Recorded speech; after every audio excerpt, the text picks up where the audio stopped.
love you guys and I love your music. One of your songs is actually very important to me in a personal level. So I love you guys, but I have this. You will get me crying. I will tell you in the end. But I have a problem with you. Because, okay. No, it's not. It's not. It's not okay. I have a problem with it's me. No. It's. You see, I married this woman. You know. See what she's wearing? No. She's a woman that she chose me. You know, there's a lot of men around the world. She chose me, but then there's Chris Martin. Oh, you're gonna see Chris Martin. I wish I was there.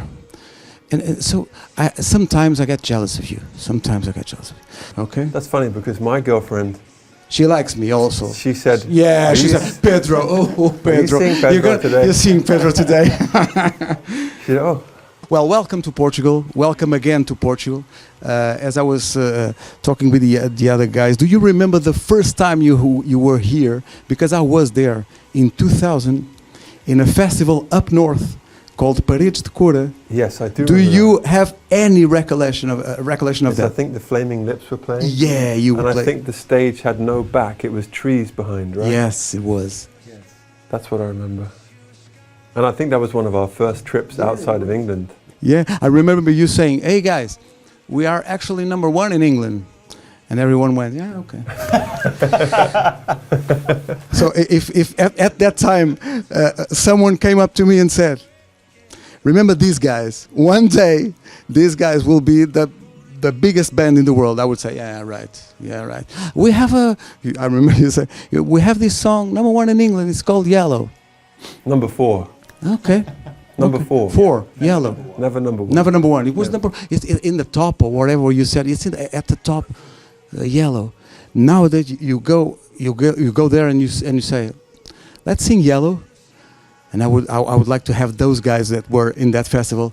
Look at them now. Do you remember when you were not Coldplay? The life before Coldplay. What do you miss anything of those days?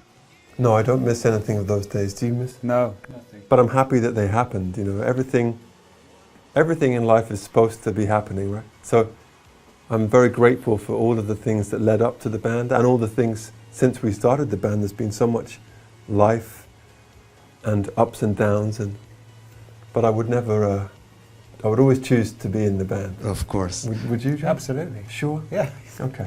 Well, that or selling shoes. Do you? Of course you do. But do you remember having an argument with each other? Do you argue a lot? Or it's always like a Disney movie? Well, there's some arguments in Disney movies. Yeah, there is. Even some tragedies. You know, we argued a lot at the beginning, and in the beginning, quite a lot for quite a few years. Till about 2006. Yeah. No one would say you argued a lot. Yeah. I mean, in our own weird way. Yes. We're human, so we have Yes, all of the course, normal of course. stuff. I think we make a very specific effort now to not argue. We try and really listen to each other. Otherwise, the band would fall apart. You know. Yeah. Yeah. I mean, we definitely have disagreements. Of course. But we don't really fight about them. We tend to. Yeah, I think we try and understand each other. Yeah. That we all have some kind of valuable opinion, and that by listening you can get somewhere better. Yeah. Always. Always, yeah. Do you argue about, let's say, set lists for the tour? To choose the songs, it's a difficult process, or it's easy to choose? I think set lists we're pretty good. We're pretty good on. We tend to play the songs that we think people might want to hear. Do you always get it right? No. No. But, you know, let's say if you're the Beatles, you have too many of those songs. We're lucky we have almost enough. So we're like, well, we definitely want to play these 15 songs. So then we've got 3 others to choose, and we'll change them every day. You change them. It's not. We started, yeah, well, last year, while we were getting the tour going, we were keeping it more the same, but now we're changing like 3 or 4 songs every night, which is really fun. Yeah. But it's only fun because we're sure about the other ones. Oh, okay. No, but do you still get nervous? Let's say a few hours from now you will be on stage. Do you get nervous? I think in a different way, I get nervous, am I going to pronounce Portuguese words correctly? What do you want to say? It's very simple stuff, but it's easy for you. But Portuguese is hard for me because of hard. the that's the. But you practice in Brazil, so. But I was But terrible. it's different. No, you weren't. But also, it's been 5 weeks since we played, so I get nervous sort of the day before. I suddenly think, oh, can I actually remember how to play any of these songs? And then we have a sound check. And I'm like, oh, I do remember. Everything is there. Yeah, still there. Still Everything's in the not cupboard. lost. Yeah. Well, because in the break we're playing new songs. You see, Yeah. New songs? in the break between tour. Yeah. So yeah, it's just working on new things. Yes, so we have to remember. But no, we don't fight about those. We tend to argue. We don't argue. We tend to disagree, mainly about musical things, which is good. We don't really disagree about money or credit because we learned Throughout all the of journey. all of our favorite bands. We learned you have to deal with those things very carefully. Otherwise, Everything falls apart. Everything falls apart. Do you have the temptation of maybe playing that new stuff that you are working between the tour legs? We will at some point, but Yeah. it's not ready yet. As soon as it's ready. So you will not play today? Okay. Rumor has it, and we have to kill the elephant in the room. Rumor has it that this is a farewell tour. This No. is the end of this is the last tour you're making as Coldplay? No, I don't think so. But it's a long one. Yes. We have a long way to go. So who knows? If it lasts 40 years, then maybe it's the last tour. I'm not sure The long goodbye. I'm not sure when it finishes. You were talking about music, and you have some musical disagreements, and then I find, well, it's only natural. I want to talk about music, but in another way. Do you have, let's say, musical guilty pleasures? No such thing. No such thing. Explain it to me. Well, I think if you love music, it's just music. It's just whatever makes you happy or whatever mood you need to be in. That's, I don't see... Guilty pleasures don't exist. That's so important to tell people. I'll tell you why. Because, yeah, tell me why.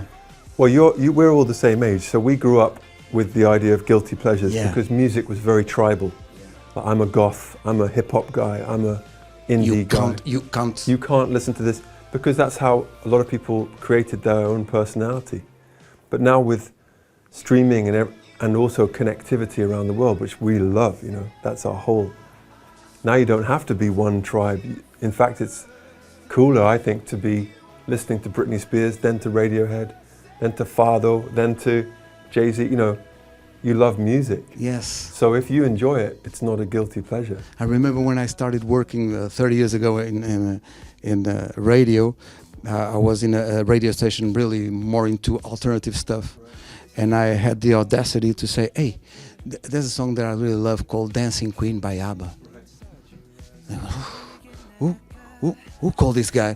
But it's a great song. It's a great song. So I really love that you guys say guilty pleasures, musical guilty pleasures don't exist. I don't think so. That's great. Do you feel some prejudice around some of the choices that you as Coldplay had made?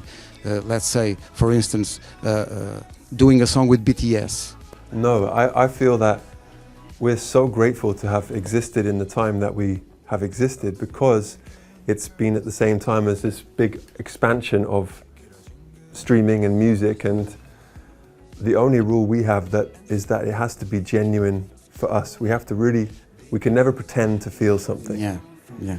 So it has to be true. It has to be true, yeah. And that's our only rule. And then we understand that some of our audience may like this song but not this song, and that's okay. Everyone has such choice, but everything we do with real belief. So when we do a song with BTS, that's because we feel like, well, this song is about how people on different sides can actually be Connect. on this. Yeah. So let's do it with BTS, and the message of the song is in the collaboration. But have you felt some kind of prejudice around it? No, there are people that really don't love what we do. That's totally okay. That's their freedom. But I find that sometimes the older fans tend to go, well, they were great in the first record and the second one, at the third one. Yeah, that's cool. That's great. We're so lucky that we have people who say that.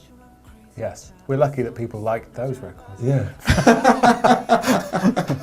Yeah, So I think it's, if you're blessed to have this job, you can only follow the muse. You yes. can only do what you're being told to do by wherever music is coming from. Whatever it is. Because if you start to try and repeat yourself or do something that you think was successful, so we'll try, that never works. Yeah. You just end up with worse Try versions. to follow Yeah. try to apply a formula or Exactly, it's And we love those albums too, yeah. right? So, But we course. couldn't, we couldn't It's all make part them of it. again. We're not the people we were when we made those, and the world isn't the same. I'd like to ask you if there's a band, because you said there's a lot of music around us in the streaming world and so on. Is there some band or artist that you listen to now and that you say, this guy could be as big as Coldplay in the future? well, there are people that are bigger than Coldplay. But so in the future, someone new, someone new. yeah, someone that is starting and that you see that potential. Well, I definitely see that potential in people like Stromae, but he's not new, so Yeah. You like Stromae? I love Stromae. Oh, I think okay. he's a genius. He is a genius. Yes, yeah. In the 1975, they're not really new. I think these things become clear over time because, let's say you listen to Ed Sheeran's first album, you wouldn't say, oh, he's going to play there. Or Coldplay first album. Yeah, so these things change, and also there might be something new that I don't understand yet. Oh, yeah. Some things take, like, there's this artist in Britain called Fred again, who's amazing. Mm-hmm. I think he will do great things, and then Bad Bunny, and Oh. it's sort of endless. There's so much brilliant stuff. It's hard to predict who will be the biggest at any, and it's always changing. Yeah. What are you expecting from this new leg, and especially from the Portuguese crowd who has followed you passionately? I don't know if you have the notion of what happened the day that we announced on the radio that you guys were coming back to Portugal, because we announced it, let's say, 9 a.m. Mm-hmm. Hey, Coldplay are coming to Portugal to give one concert in Coimbra, and 20 minutes later, well, this one is sold out. Let's say, well, we're having another one. And half an hour later, it was sold out. So we will have a third one, and we will have a fourth one. And it's nothing like this has ever happened in Portugal. This is the biggest musical event ever in Portugal. We have never had 4 stadium concerts sold in one morning. How do you react to that? Well, Pedro, I think there's 2 answers here.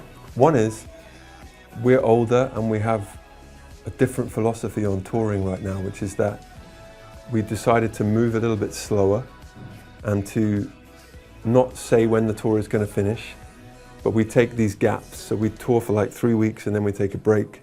And we felt like, well, that's our job now. So it means we can move slower, so we can stay in a place a bit longer.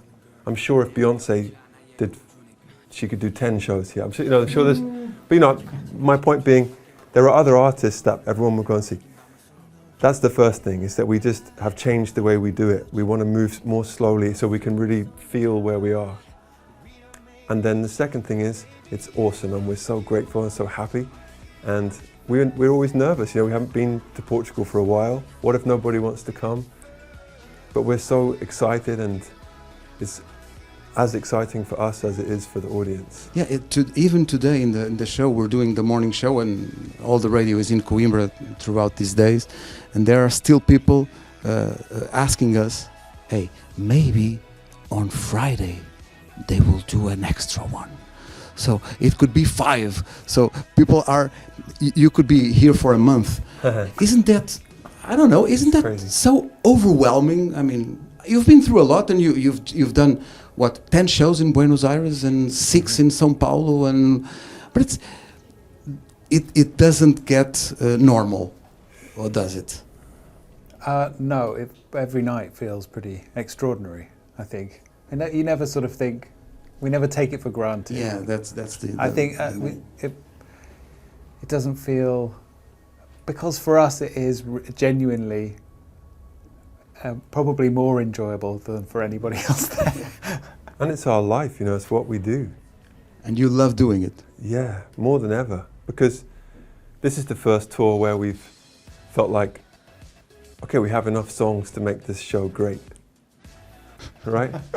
For You've real. had them for so long now. No, but really, and also we have the technology and also we have, this is going to sound, I have to phrase this very carefully. The world to us can appear very frightening these days. The news and the war and this and that, so much negativity all the time. So we felt like, well, let's try and make this concert a place where it's really okay to be yourself and to be free and to show love and compassion for other humans. And that's what we're trying to sing about. And I feel more and more that people in the audience are helping us to realize that that's how most humans are. Most humans really love other humans and they love singing together and drinking together and dancing together. And it's not all war and it's not all terrible things. There's beauty everywhere too. And so for me as a human, I'm loving this tour because it reminds me of how beautiful humans are.